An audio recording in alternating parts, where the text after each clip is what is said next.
శుభకార్యాలు పండుగలు కేవలం కుటుంబ సభ్యులతోనే కాకుండా పేద అనాథ ప్రజలతో పంచుకున్నప్పుడే నిజమైన ఆనందం లభిస్తుంది.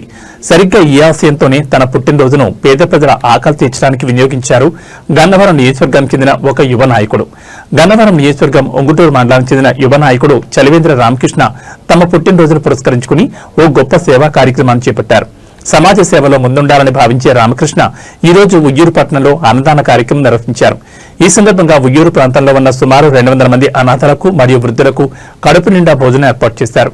పుట్టినరోజు అంటే విందులు వినోదాలకు ప్రాధాన్యత ఇచ్చే నేటి యువతకు ఆదర్శంగా నిలిచేలా నిస్సహాయులకు సేవ చేయాలనే సంకల్పంతో ఈ కార్యక్రమం చేపట్టడం పట్ల పలువురు ప్రశంసలు వ్యక్తం చేస్తున్నారు.